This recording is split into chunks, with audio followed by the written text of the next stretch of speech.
Hey peeps! So, I'm not in my usual location today, as you can see, and I hope the acoustics, the sound and everything works well, and I'm actually gonna go turn on our light.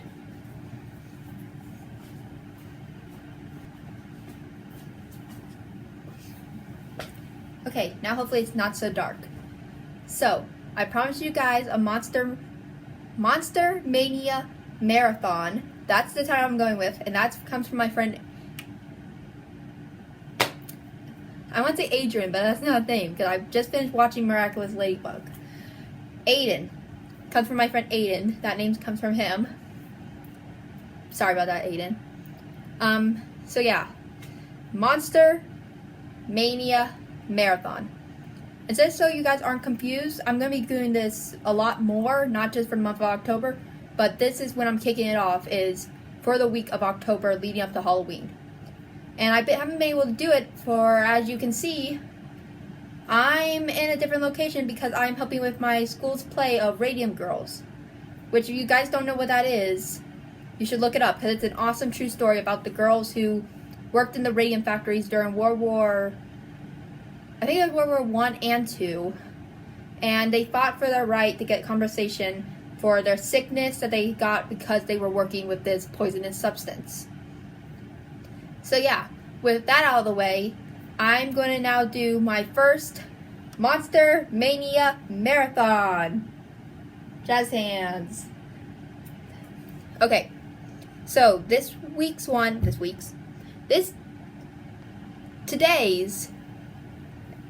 today's monster is going to be one that I think everybody knows.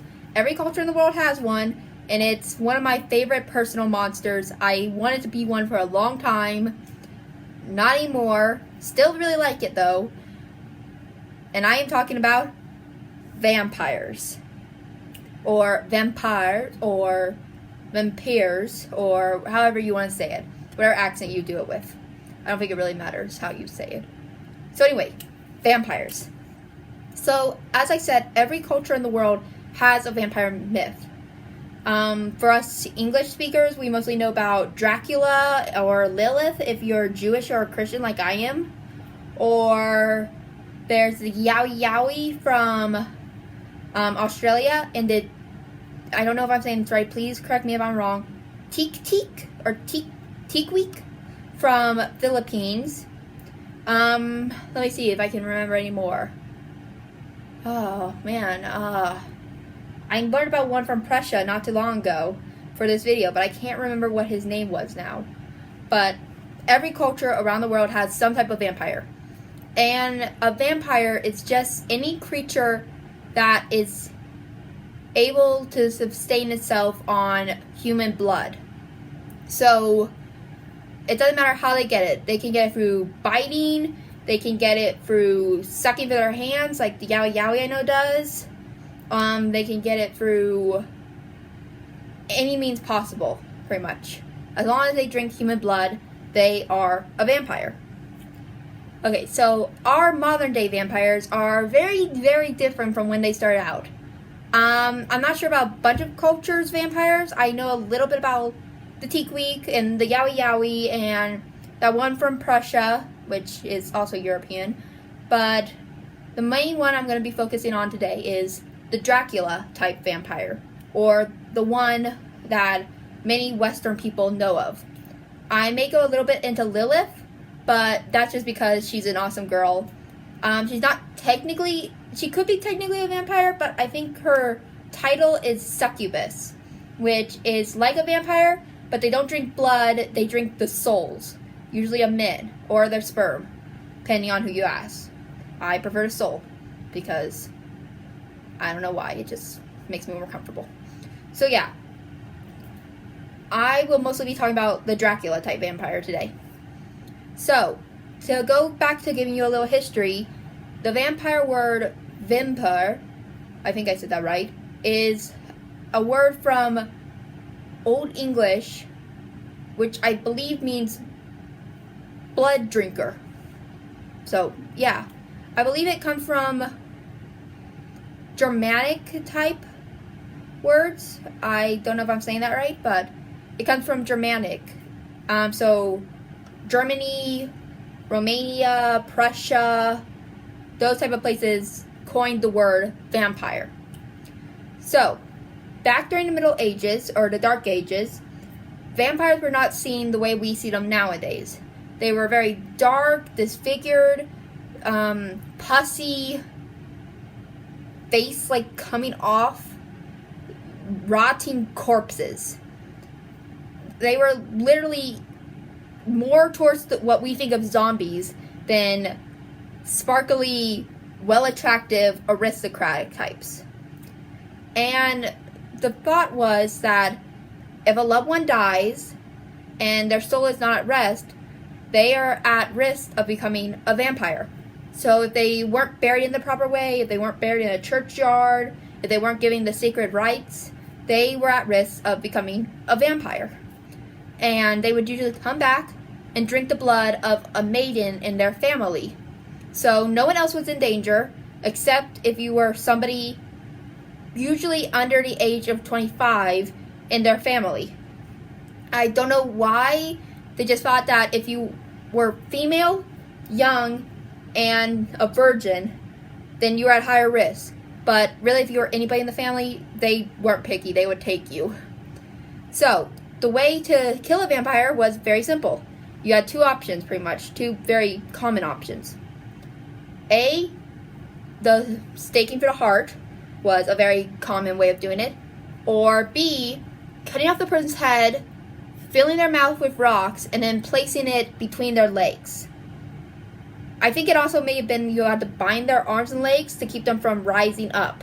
So pretty much you were killing them, keeping their head down, and then keeping them from getting up. So you were taking all the precautions. And vampires were very heavily influenced, their looks and their attributes were heavily influenced from the Black Plague or from tuberculosis. The Black Plague came because a lot of the vampires were dead that way. A lot of the people who would become vampires, they thought, died from the Black Plague. So your body wouldn't change from the time you died to the time you became a vampire. You would still have the pus and the red spots and the corrosion. You'd be falling apart, pretty much. Your body was eating itself, so you would not be very attractive looking. And the other one was tuberculosis, which is also called the vampire disease. It pretty much I don't know really what it is in medical terms, but to put it simply, there's something wrong with your blood, and you get very pale, very weak. You want to eat a bunch of very high in iron things, like meats, and at the time, yes, they would eat bloody meats, pretty much. And that would give way to the vampires drinking blood thing. And pretty much there was no cure for it at the time, and I don't know if there's a cure for it now, you would die of tuberculosis. And it was thought you would come back as a vampire with the pale face, the aversion to sunlight, the drinking of blood. So people were very, very scared of vampires at the time. So much so that entire villages would wipe out, and if anybody died, they would do the vampire ritual. And they would open up graves. There would be massive grave robberies, massive grave mutilations, massive grave cutting off heads. It was just not a pretty time to be dead. There were problems. It got to so much of a problem that in one town they actually had to send a bishop to do research to say, okay, everybody calm down, it's okay, these people are not vampires, the blood stomachs you're seeing, the blood around the mouth, those are natural causes of decomposition. Or they would go the other way and say that it's a vampire. I mean, it was the Dark Ages, what do you want? So yeah, vampires were very, very different at the time. And now I'm going to tell you about 2 vampires and 1 who could be a vampire. Dracula, Lilith, and Judas Iscariot. So yeah, 3. So, I'm going to start with the one you know all probably very well, Dracula. Now, Dracula is from Vlad Dracul Tempest, I believe, who was a Romanian or Prussian prince, I think Romanian, of Transylvania. And he was a real person. He was known as Vlad the Impaler because he would impale people. You can't see what I'm doing, but he would impale people through the stomach and then stick them up in the ground like a forest. So he would have forest and forest of these corpses, or sometimes not corpses, because he would impale them alive and it would take a while for them to die. And he was known to have his breakfast in these forests. I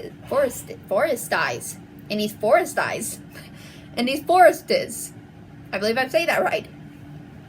He would have breakfast there, and it was very, very gruesome. So, yeah, but he was known as a hero for his country. I just want to make that clear.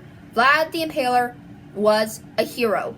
He defended his land from the Turks. He was an amazing guy. He was a great prince. Not a count, he was a prince.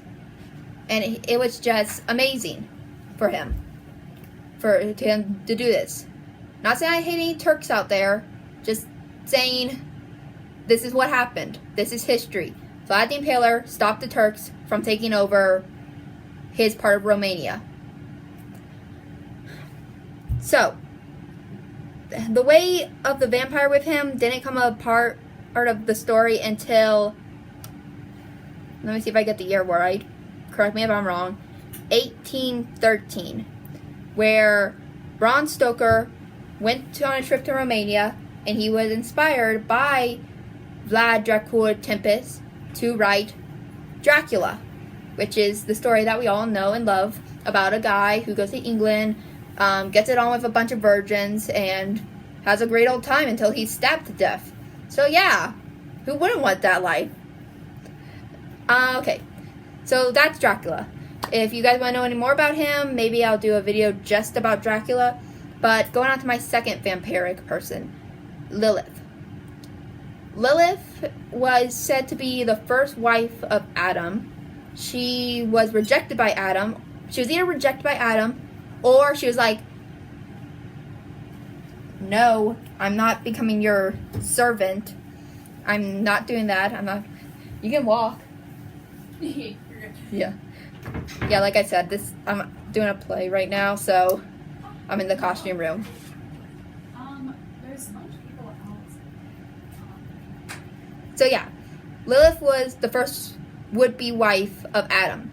She rejected him, and then she went to the river Euphrates, I believe. I'm probably getting a ton of this wrong. Please correct me if I am wrong. Went to the river Euphrates, or another river near the Garden of Eden, where she met a bunch of demons, and she got it on with them. Had a great time. She sold her soul or something to the devil, and got the ability to be greater than man. She now goes about sucking their souls or sperm. Yeah, that's Lilith for you. Awesome girl. First feminist in history, which is amazing.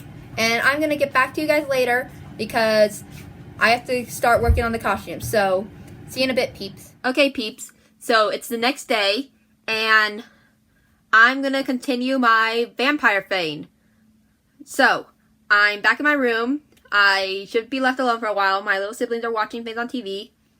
And I did a little bit more research on Lilith. So, apparently, she married a demon and had children with him. So, they're half demon, half human hybrids.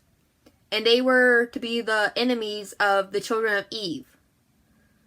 So, let me put this down for a minute. I'm holding it in the air.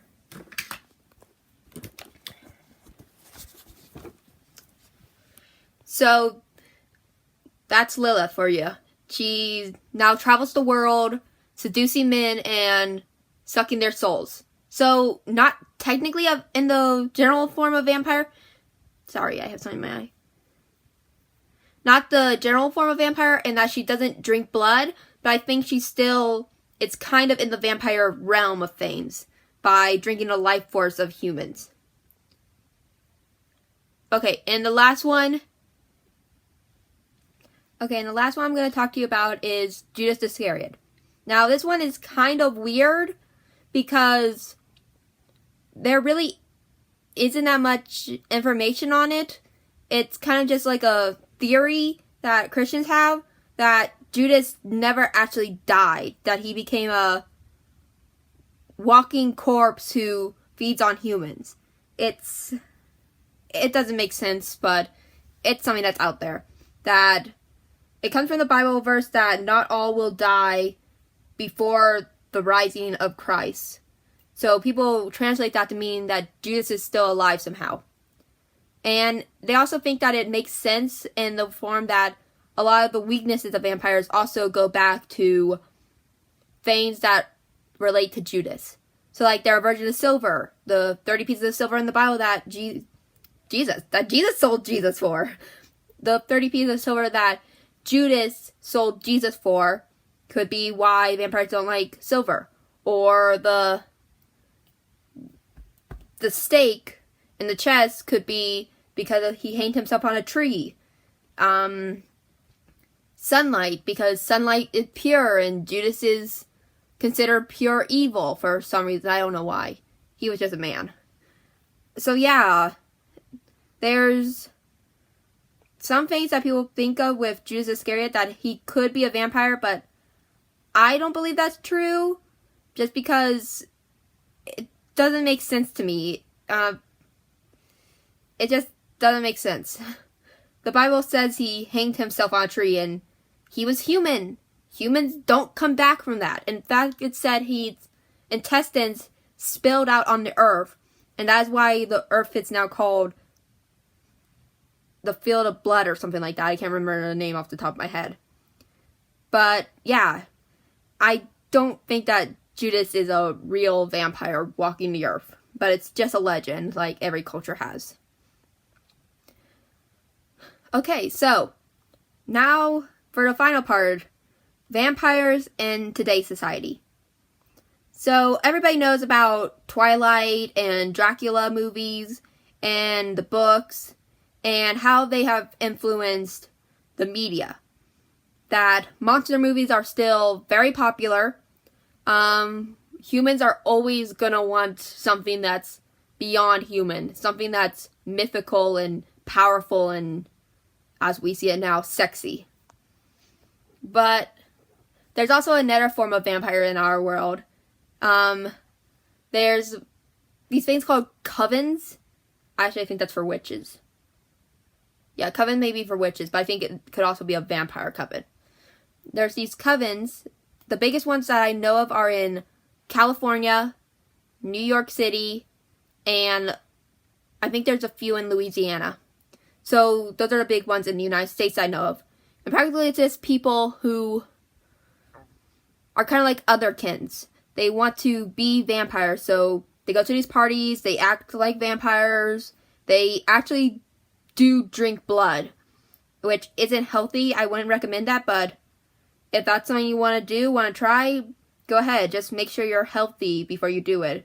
Make sure you have the proper medical research done and that you're not drinking any blood that is going to be seriously harmful. I mean, it's not good. You shouldn't do it, but your body's not made to metabolize blood in that way. But if you do it, make sure you know where the blood came from. Make sure that the blood is safe, that you are in good health to do this before you do it. Another type of vampire in our society is the metaphorical vampire, which I think you all know what I'm talking about. The people in society who will suck the life out of others. So, the example that comes to mind are, I'm not hating on anybody, but politicians are the people that come to mind for me. People who will do whatever it takes to get ahead, no matter who it hurts and whoever they have to suck dry to dead. So, yeah, there's different forms of vampires in our world. There's the vampires of legend. There's the real life vampires. There's vampire bats, of course, but I don't think I have to get into them. You know, the little vampire bats. Which, interesting fact about vampire bats, there are only, out of all the hundreds of bats, there are only 3 types of vampire bats. And only one of them prefers the blood of humans. And the rest are cool. So, there's no real reason to fear bats. Don't worry about bats. Bats are awesome. I may do a video on bats.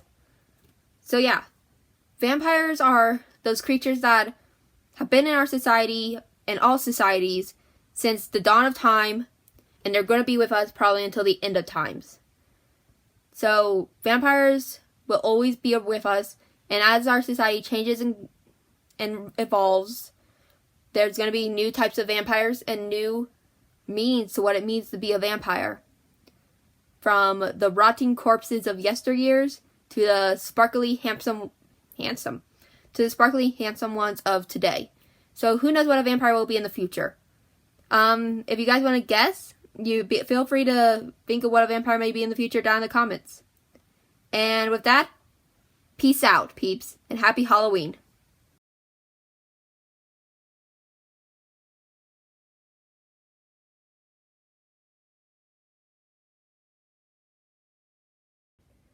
Wow, that was a cool video, huh, Baba? I never knew those things about vampires. What do you think? I think my favorite one is probably the one about Judas, since it explains things. What do you think? I think she needs to take me off this wall. I'm getting brain damage. But, yeah, sure, whatever. Well, I think it was really awesome. I mean, we learned a lot about vampires. I mean, it's weird how they evolved over time. I mean, wow, it was just so awesome, right? I love this video series. What do you think? Baba, what should we do next? I think I'm going to be a vampire for Halloween. I mean, I already look kind of like a vampire. I have fangs and I'm scary and people will misunderstand me and I have fangs. Duke, you are literally a spider. You represent Halloween already. You don't need a costume. Besides, even if you did dress up as a vampire, how would you do that? You are a spider. You have 8 legs, and you can't even wear clothes. I don't know. I could get a little cape, and I could put gloves in my hands. I don't know. I could put fake blood on me. I think it'd be really cool. Well, with that, I'm going out. I have a pumpkin patch to go to. Okay. I'll see you in a bit, Baba. I'm just going to stay here and work on my web. I'm trying to spell out Happy Halloween, schools, gals. And, yeah, everybody out there, please like and subscribe. And turn on notifications so you get notified when Ellie does her next video. We love you all, and we hope you have a good Halloween. I'll be back, by the way, don't worry. Yeah, bye.